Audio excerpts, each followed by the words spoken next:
सत्यशोधक Shivkranti TV news. ज्याची कोणी दखल घेत नाही अशा अन्याय, अत्याचार, भ्रष्टाचार, बेकायदेशीर काम होत असेल तर त्याची बातमी, आपल्याकडील विशिष्ट बातम्या, लेख, काही गुणीजन गुणवंत यांची यशोगाथा, समाज उपयोगी मार्गदर्शन, लेख, नोकरी विषयक बातम्या, वाढदिवस, रौप्य महोत्सव, सुवर्ण महोत्सव, अमृत महोत्सव, उद्योगधंद्यांचं उद्घाटन, यशस्वी उद्योगाची माहिती तसंच जाहिराती न घाबरता न लाजता आपले लिखाण पाठवा। आपल्या बातम्या निर्भीडपणे प्रसिद्ध केल्या जातील। शिवक्रांती टीव्ही न्यूज संपादक सत्यशोधक शंकरराव लिंगे 73 87 37 78 01। महाराष्ट्रात यूपी, बिहार, तमिळनाडू पॅटर्न येणार। जो ओबीसी की बात करेगा वही राज करेगा। सत्यशोधक ओबीसी नेते शंकरराव लिंगे। खासदारांपैकी 26 खासदार हे मराठा समाजाचे तर 9 ओबीसी आहेत। अनुसूचित जातींचे 6 खासदार निवडून आले। अनुसूचित जातींचे 6 तर अनुसूचित जमातींचे 4 खासदार आहेत। वर्षा गायकवाड ताई एक महिला अनुसूचित हजारो वर्ष मुख्य प्रवाहापासून वंचित ठेवलेल्या जातीच्या असल्या तरी त्या खुल्या मतदारसंघातून सत्ताधारी बीजेपी पक्षाचे प्रस्थापित नामांकित सरकारी मोठाले पगार मेहनताने घेतलेले उच्च विद्याविभूषित ॲडव्होकेट उज्ज्वल निकम यांना टक्कर देऊन विजयी झालेल्या एकमेव खासदार ठरल्या आहेत। विजयी झालेल्या वर्षाताई गायकवाड शूर मर्दानी वाघिणीचा आम्हाला अभिमान वाटतो, त्यांचं हार्दिक अभिनंदन। राज्यात नेहमीच मराठा समाजाच्या खासदारांची संख्या अधिक राहिली आहे, त्यावेळीही तेच चित्र दिसून येते। जरांगेंच्या आंदोलनामुळे मराठा आरक्षणाचा मुद्दा या निवडणुकीत महत्त्वाचा ठरला। जातीय समीकरणे नेहमीच निवडणुकीत निर्णायक असतात आणि आहेत। अनुसूचित जमातींचे खासदार, अनुसूचित जातींचे खासदार भास्कर भगरे, डॉक्टर हेमंत सावरा, डॉक्टर नामदेव किरसान, गोवाल पाडवी अनुसूचित जमातीचे, बळवंत वानखेडे, भाऊसाहेब वागचौरे, प्रणिती शिंदे, वर्षा गायकवाड, श्यामकुमार बर्वे, डॉक्टर शिवाजी काळगे मराठा समाजाच्या विजयी खासदार। महाविकास आघाडीतर्फे 26 पैकी 14 जण निवडून आले। टक्केवारी 54 इतके आहे। एक अपक्ष आहेत, काँग्रेसमध्ये सामील झाले। महायुतीतर्फे 11 मराठा उमेदवार जिंकले, त्यांची टक्केवारी 23 आहे। ओबीसी समाजाच्या खासदारांची एकूण टक्केवारी 19 इतकी आहे, त्यातील 3 महायुतीचे आहेत। महायुतीचे तर 6 जण महाविकास आघाडीचे आहेत। काँग्रेसमध्ये संख्या जादा, 3 खासदार खुल्या प्रवर्गातील आहेत, त्यांची टक्केवारी केवळ 6 इतकी आहे। म्हणजे ओबीसी कमी नाही, प्रस्थापित पक्ष तिकीट देत नाहीत, ओबीसींकडे कॅपॅसिटी नाही असा माहोल तयार करतात। 60% ओबीसीला फक्त 6% जागा देऊन किती अन्याय केला। ओबीसींना अन्याय सहन करण्याची सवय आहे। हाच अन्याय मराठ्यांवर झाला तर जलबिन मछली नृत्यबिन बिजली तांडव बघायला मिळेल। 1999ला पवारसाहेब पुन्हा एकदा बाहेर पडले आणि सांगितलं सर्व समाज घटकाला सामान वाटप करायचं आणि ज्या वेळेला तिकीट वाटप करायची वेळ आली त्यावेळी त्यांच्याबरोबरचे प्रस्थापित सगळे पळून जाण्याच्या तयारीला लागले।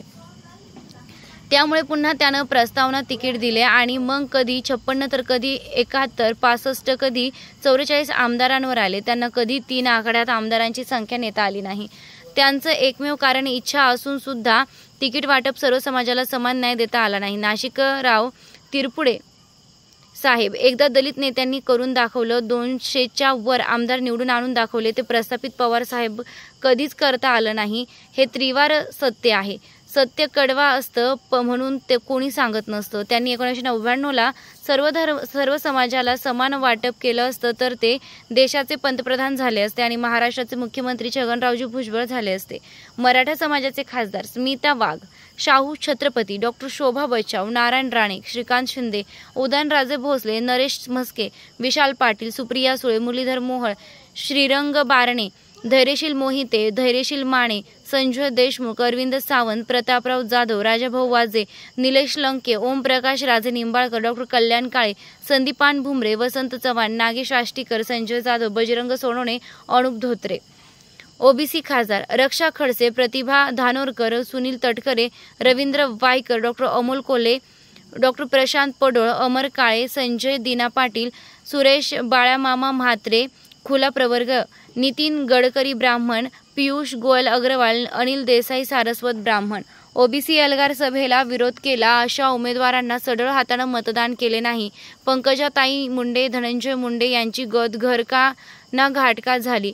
उंटाचा वट खायला मिळेल म्हणून दिवसभर उपाशी राहिल्या, दिवसभर कष्ट करावे लागलं, पण उंटाचा वट कधी खायला मिळाला नाही आणि मिळत नाही हे कोल्याच्या पिल्लाला कळत नाही।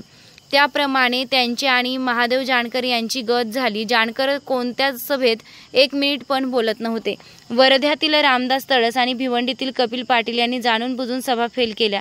त्यांचं तंत्र फार मोठं आणि चांगलं होतं. स्वतःचा भरपूर पैसा खर्च करून चांगलं भलं मोठं स्टेज जरुरीपेक्षा चौपट खुर्च्या लावून रिकाम्या खुर्च्याचे फोटो टाकून प्रमुख नेते सभेला येणार नसल्याचं सांगून लोकांमध्ये संभ्रम निर्माण केला आणि सभा फेल केला. त्यामुळे ओबीसी समाजाने जाणकारानं त्यांना बरोबर त्यांची जागा दाखवली.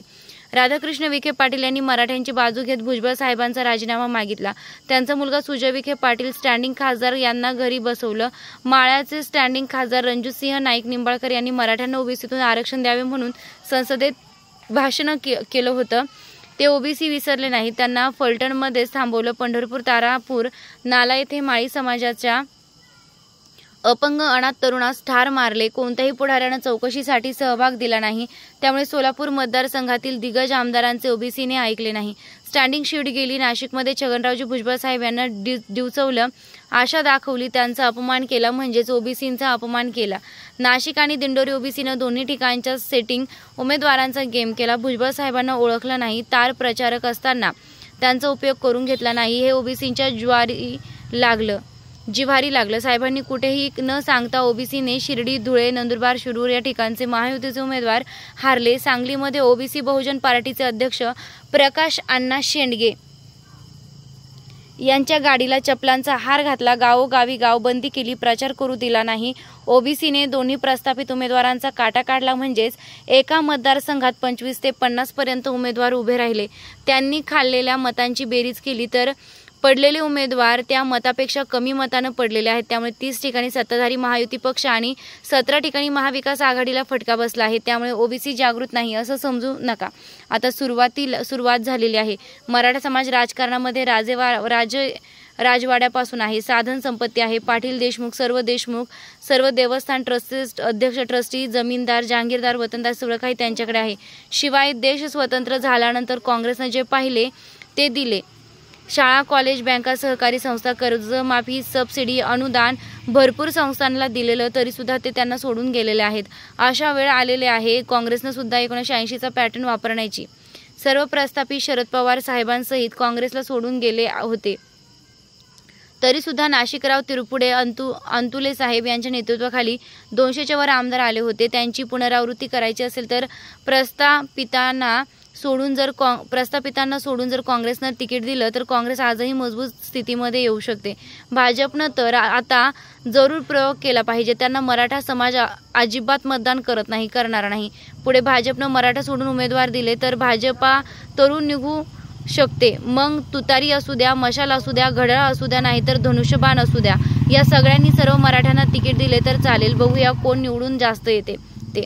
एकदा प्रयोग तर करून बघा. भाजप बरोबर काँग्रेसवाले नाही तर कामातून गेलोच म्हणून समाज बघा की नितीश कुमार यांनी जातनिहाय जनगणना केली आणि जाहीर पण केली. त्यांना भरघोस यश मिळालं. काँग्रेसनं अनेक राज्यांमध्ये जनगणना केली, जाहीर केली नाही. देशांमध्ये केली, जाहीर नाही. बीजेपी नंतर जातनिहाय जनगणना करायचंच नाही असं ठरवलेलं आहे. बघा, अखिलेश यादव PDA फॉर्म्युला वापरला. महासत्तेला 1/3 केलं. आता एकदा जातीवाद झालाय तर झालाच. आता बघूया. आता गावागावात, भावाभावात आणि जावाजावात नणंद भावजाईचं, भावा बहिणींचं, आईचं, मुलीचं, बापाचं, पोराचं भांडण लावून ठेवलेली आहेत. विष पेरलेलं आहे. लोकसभेच्या निमित्तानं चांगलं उगवण झालेली आहे. पिकं आता वाढणार आहे. त्यामुळे मुख्य लढत ही आता ओरिजिनल आरक्षणवाले मराठा यांच्यातच होणार आहे. आता एका निवडणुकीमध्ये मराठा समाजाला घवघवीत यश आलेलं आहे. धष्टपुष्ट घोड्यानं सर्व खाऊन फस्त झाले. कमजोर ओबीसींना लाथा मारू लागले. बघूया आता ओबीसी ओरिजिनल आरक्षणवाले मरता क्या नाही करता याची परिस्थिती दाखवल्याशिवाय राहणार नाही. प्रत्येक निवडणुकीत आता आमने सामने होणारच. कोणी कितीही दबाव टाकू द्या, कोणी कितीही अन्याय करू द्या, कितीही बारा बलुतेदारला अल्पसंख्याकांना त्रास देऊ द्या, जेवढा त्रास होईल तेवढा ओबीसी मजबूत होईल. असे पैलवानाला जास्त फटके मारल्यानंतर पैलवानाचं शरीर मजबूत होतं, त्याचप्रमाणे ओबीसी मजबूत झाल्याशिवाय राहणार नाही. यूपी, बिहार, तमिळनाडू पॅटर्न महाराष्ट्रात येणारच. जय ज्योती, जय क्रांती, जय संविधान, सत्यमेव जयते, जागो ओबीसी जागो. शिवक्रांती TV दिनबंधू न्यूज संपादक सत्यशोधक शंकरराव लिंगे.